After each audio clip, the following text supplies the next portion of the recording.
ओम नमः शिवाय। अथ हरतालिका व्रत कथा। मंदार माला कुंतालकाय कपाल माला चित्शेखराय दिगंबराय च दिगंबराय नमः शिवाय च नमः शिवाय। पूजन करने के बाद कथा सुने। सूत जी कहते हैं, मंदार की माला से जिन पार्वती जी का केस पास अलंकृत है और मुंडों की माला से जिन शिव जी की जटा अलंकृत है, जो पार्वती जी दिव्य वस्त्र धारण की हैं और जो शिव जी दिगंबर नंगे हैं, ऐसी श्री पार्वती जी तथा श्री शिव जी को प्रणाम करता हूँ। रमणीक कैलाश पर्वत के शिखर पर बैठी हुई श्री पार्वती जी कहती हैं, हे महेश्वर, हमें कोई गुप्त व्रत या पूजन बतलाइए जो सब धर्मों से सरल हो, जिसमें परिश्रम भी कम करना पड़े लेकिन फल सबसे अधिक मिले। हे नाथ, यदि आप मुझ पर प्रसन्न हो तो यह विधान बतलाइए। हे प्रभु, किस तप व्रत या दान से आदि मध्य और अंत रहित आप जैसे महाप्रभु हमको प्राप्त हुए। शिव जी बोले, हे देवी सुनो, मैं तुमको एक व्रत जो मेरा सर्वस्व और छिपाने योग्य है लेकिन तुम्हारे प्रेम के वशीभूत होकर मैं तुम्हें बतलाता हूँ।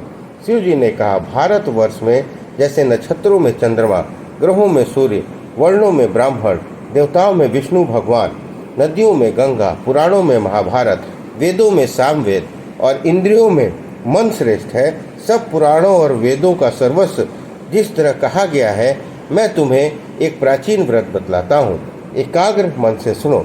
जिस व्रत के प्रभाव से तुमने मेरा आधा आसन प्राप्त किया है वह मैं तुमको बतलाऊंगा, क्योंकि तुम मेरी प्रेयसी हो। भाद्रपद में हस्त नक्षत्र से युक्त शुक्ल पक्ष की तृतीया तिथि को उसका अनुष्ठान मात्र करने से स्त्रियां सब पापों से मुक्त हो जाती हैं। हे देवी, तुमने आज से बहुत दिनों पहले हिमालय पर्वत पर इस व्रत को किया था। यह वृत्तांत मैं तुमसे कहूँगा। पार्वती जी ने पूछा, हे नाथ, मैंने क्यों यह व्रत किया था, यह सब आपके मुख से सुनना चाहती हूँ। उत्तर की ओर एक बड़ा रमणीक और पर्वतों से श्रेष्ठ हिमवान नामक पर्वत है। आपके आसपास तरह तरह की भूमियाँ हैं, तरह तरह के वृक्ष उस पर लगे हुए हैं। नाना प्रकार के पक्षी और नाना प्रकार के पशु उस पर निवास करते हैं।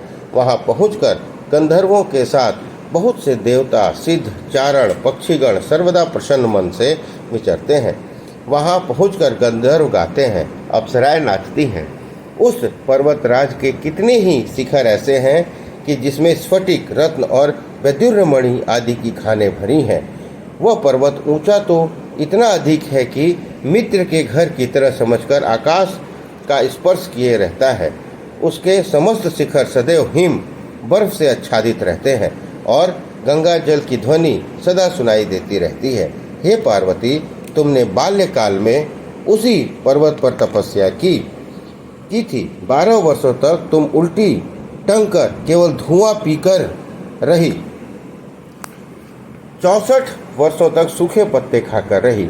माघ मास में तुम जल में बैठी रहती और बैसाख की दोपहरिया में पंचाग्नि तापती थी। श्रावण महीने में जल बरसता तो तुम भूखी प्यासी रहकर मैदान में खड़ी रहती।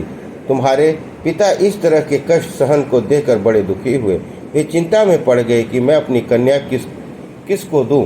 उसी समय नारद जी वहां आ पहुंचे। मुनिश्रेष्ठ नारद जी उस समय तुम्हें देखने गए थे। नारद जी को देखकर गिरि ने अर्घ, पाघ्य, आसन आदि देकर उनकी पूजा की। हिमवान बोले, हे स्वामी, आप किस लिए आए हैं? मेरा अहोभाग्य है, आपका आगमन मेरे लिए अच्छा है। नारद जी ने कहा, हे पर्वतराज सुनो, मैं भगवान विष्णु का भेजा हुआ आपके पास आया हूँ। आपको चाहिए कि यह योग्य कन्या रत्न किसी योग्य वर को दें।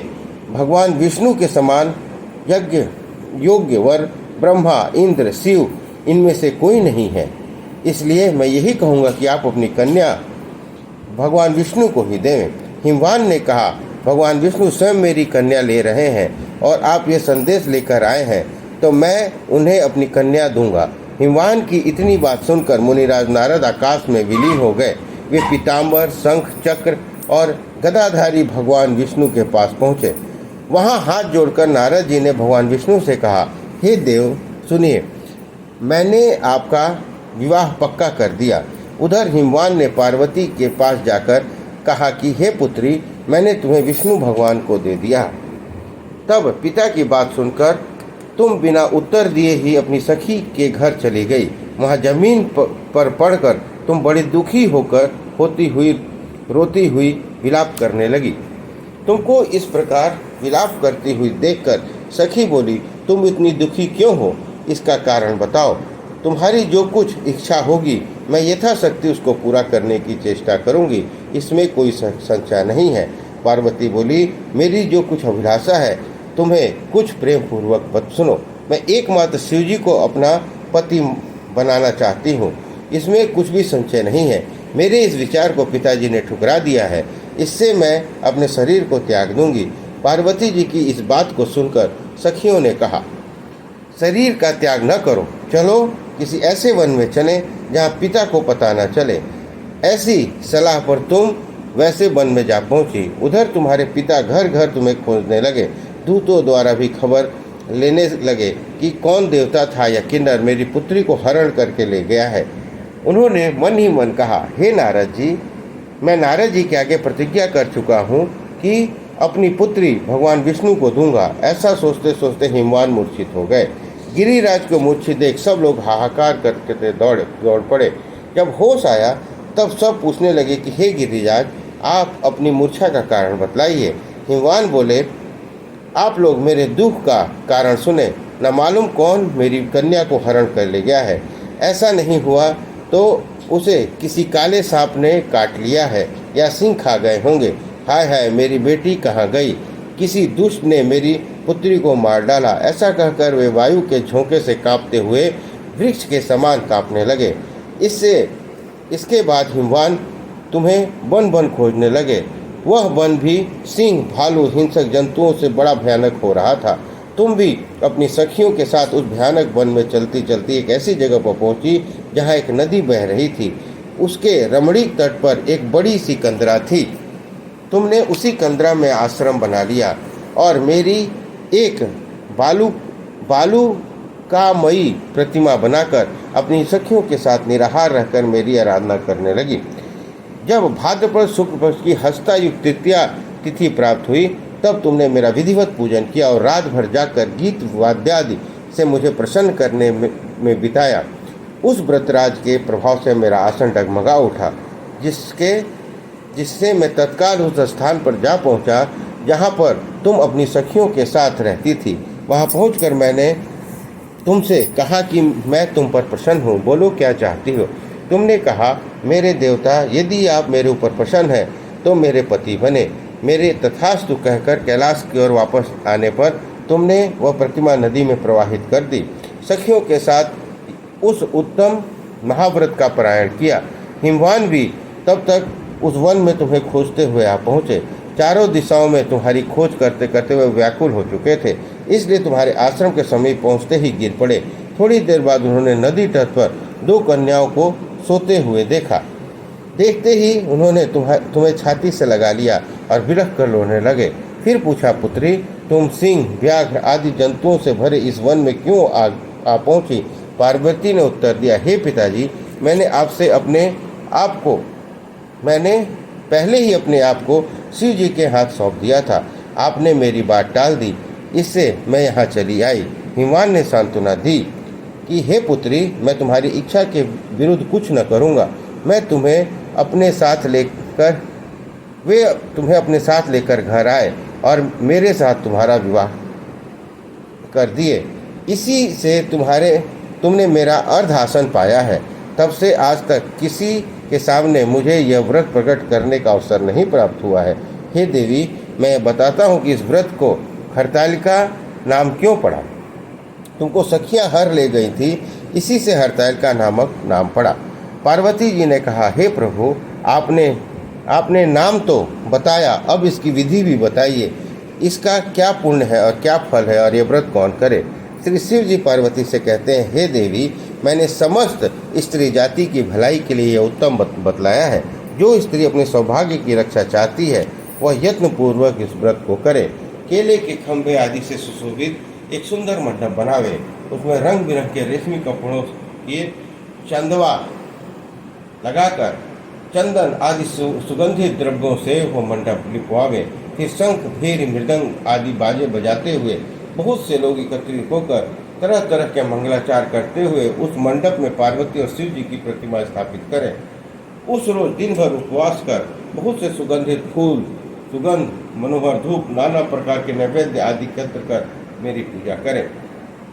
रात भर जागरण करें। ऊपर जो जो वस्तुएं गिनाई गई हैं उसके अतिरिक्त नारियल, सुपारी, जम्बीरी, नींबू, लौंग, अनार, नारंगी आदि जो जो फल प्राप्त हो सके उसे इकट्ठा कर लें।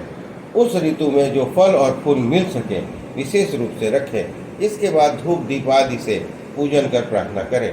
हे शिवे, शिव रूपिणी, हे मंगले, सब अर्थों को देने वाली हे देवी, हे शिव रूपे आपको नमस्कार है। हे शिव रूपे आपको सदा के लिए नमस्कार है। हे ब्रह्म रूपिणी आपको नमस्कार है। हे जगतदात्री आपको नमस्कार है। हे सिंहवानी, संसार के भय से भयभीत मुझ दीन की रक्षा करें। इस कामना की पूर्ति के लिए मैंने आपकी पूजा की है। हे पार्वती, मुझे राज्य और सौभाग्य दे, मुझ पर प्रसन्न होए। इन्हीं मंत्रों से पार्वती तथा शिव जी की पूजा करें। तदंतर विधिवत कथा सुने और ब्राह्मण को वस्त्र, गौ, सुवर्ण आदि देवे। इस तरह एकाचित होकर स्त्री पुरुष दोनों एक साथ पूजन करें। फिर वस्त्र आदि जो कुछ हो उसका संकल्प करें। हे देवी, जो स्त्री इस प्रकार पूजन करती है उसके सब पाप से छूट जाती है और उसे 7 जन्म तक सुख और सौभाग्य प्राप्त होता है। जो स्त्रियां तृतीया तिथि को व्रत न कर अन्न भक्षण करती हैं तो वे 7 जन्म तक वंध्या रहती हैं और उसको बार बार विधवा होना पड़ता है। वह सदा दरिद्र, पुत्र शोक से शोकाकुल, स्वभाव से लड़ाकी, सदा दुख भोगने वाली होती है और उपवास न करने वाली स्त्री अंत में घोर नरक हो जाती है। मांसाहार करने वाली बाघिन, दही खाने वाली बिल्ली, मिठाई खाने वाली चींटी और सब कुछ खाने वाली मक्खी होती है। 30 का अन्न खाने से सुकरी, फल खाने से बंदरिया, पानी पीने से जोंक, दूध पीने से सांपिन और उस रोज सोने से अजगरी और पति को धोखा देने से मुर्गी होती है। इसलिए सभी स्त्रियां व्रत अवश्य करें।